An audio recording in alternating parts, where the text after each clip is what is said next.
తూర్పు గోదావరి జిల్లా కోరుకొండ బంగారు వరలక్ష్మి కానుకలు కార్యక్రమంలో విశ్వ హిందూ పరిరక్షణ రామసేన ఆధ్వర్యంలో మహిళలకు బంగారు రూపుల పంపిణీ భారీగా హాజరైన మహిళలు 30 లక్షల విలువ గల పసిడి వరలక్ష్మి నాణెములను అందజేయనున్న రామసేన అధ్యక్షులు కంబాల శ్రీనివాసరావు ఈ కార్యక్రమంలో దాసరి తమ్మన్న దొర పచారి నరసింహమూర్తి బదిరెడ్డి దొర తదితరులు మహిళలు పాల్గొన్నారు.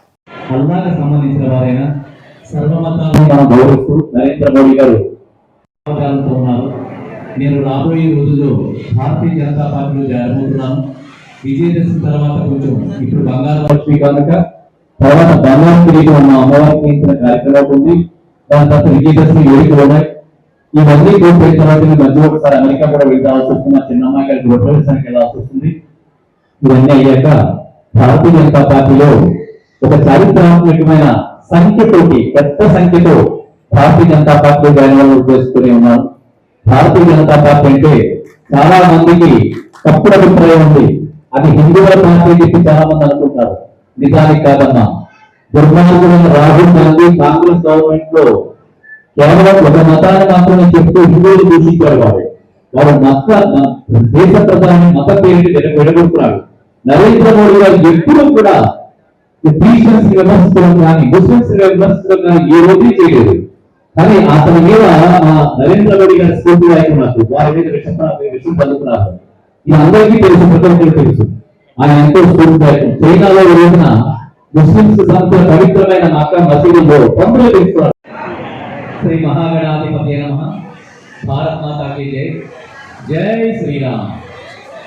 నేను మీ కంబాల శ్రీనివాసరావు విశ్వ హిందూ ధర్మ పరిరక్షణ రామసేన అనే ఒక సంస్థను స్థాపించి దానికి అధ్యక్షుడిగా ఉన్నాను. నేను ఈ ప్రాంతం ఆంధ్రప్రదేశ్లోని తూర్పుగోదావరి జిల్లాలో రాజమండ్రి దగ్గర 30 కిలోమీటర్లు ఉన్న గోకవరం నా జన్మస్థలం.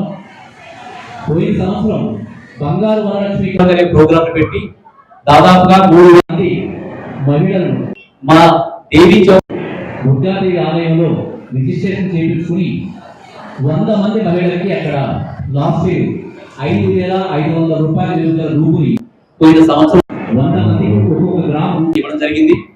ఆ సందర్భంలో ఒక పేద మహిళ మేము సంవత్సరం అంతా కష్టపడుతున్నా మేము సంపాదించుకోలేమండి. ఈ కార్యక్రమం ద్వారా మాలాంటి వాడికి రూపొందించారు. మేము వరలక్ష్మి వ్రతం చేసుకోగలుగుతున్నామని చెప్పి కళ్ళ నిండా నేడుతోటి నాతో మాట్లాడడం జరిగింది. నాకు ఎంతో సంతోషం అనిపించింది. యాథారాపంగా అమ్మవారి కటాక్షతో చేసిన ఈ కార్యక్రమం ఇంతమందికి స్ఫూర్తిదాయకమైందని చెప్పి ఈ సంవత్సరం దాదాపుగా నియోజకవర్గం అంతా కూడా 5 మండలాల్లో మేము ఈ బంగారు వరలక్ష్మి కానుక అనే ప్రోగ్రాన్ని నిర్ణయించి మేము లాస్ట్ ఇచ్చిన 100 గ్రాములు బంగారం ఉంటే ఒక్కొక్క గ్రాము చొప్పున 100 ఇచ్చిన బంగారాన్ని ఈ సంవత్సరం 400 గ్రాములు పెంచి అంటే 400 మంది మహిళలకు ఇవ్వడానికి నిర్ణయించుకుని దాదాపుగా ఒక్కొక్క రూపాయి ఈ సంవత్సరం 7,300 రూపాయల దాకా పడింది. పర్చేజ్ చేసిన టైంకి 7,300 రూపాయలు పడింది.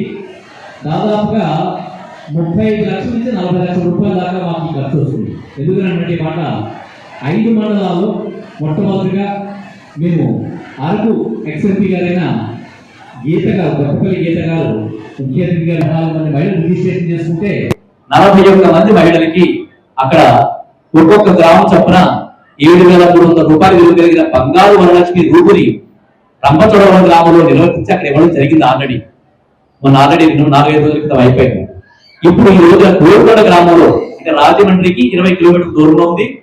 గోకవరానికి రాజమండ్రికి మధ్య ఉన్న కోరుకొండ గ్రామంలో దాదాపుగా ఇక్కడ కూడా మేము 30 మంది అనుకుంటున్నాం. కానీ ఇంకా ఇవ్వాలని కోరుకుంది. అది 40 మందికి ఇస్తామా ఇంకా ఎక్కువ మందికి ఇస్తామా అని కూడా నాకు తెలియదు. మేము మా నిర్ణయించుకుంటాం. అంటే ఇప్పుడిప్పుడే అంటే సస్పెన్స్ చెప్పేస్తే మహిళల్లో ఆ ఉద్వేగం పోతుందని చెప్పని ఇంకా చెప్పట్లేదు. 40 మందికి ఇస్తామని అయితే చెప్పాం. మేము ఇక్కడ కూడా 40 నుంచి పైన ఇస్తామో నిర్ణయించడం జరిగింది. ఈ కార్యక్రమాలే కాకుండా హైందవ చైతన్యం రావాలని ఉద్దేశంతో జరిగింది. ముఖ్యమైన విషయం తెలుసుకోవాల్సిన విషయం ఏంటంటే ప్రేమవల్లి అనే ఒక మహిళకి బంగారు వరలక్ష్మి కాలం పొందితే ఆవిడ ఎంత ఆనందపడింది. ఆవిడ ప్రత్యేకించి సత్కరించాము. అంటే క్రిస్టియన్ మహిళ అయ్యి కూడా యేసు ప్రభువు వరలక్ష్మీదేవి యొక్క భక్తితో ఒక మంచి ఇంటిగ్రేషన్ కలిగిన భక్తితో ఆవిడ వచ్చింది. అదే కావాలి మన భారతదేశంలో అందరూ కూడా. మతాల పేరున మనుషులు ఎదుర్కొంటే దౌర్భాగ్యం నుంచి మనం అందరూ రక్షించబడాలి. నెక్స్ట్ ప్రోగ్రామ్ హిందూపూర్పేటలో 7వ తారీఖు నాడు దేవీపట్నం ముప్పు మండలానికి సంబంధించిన వాళ్ళందరూ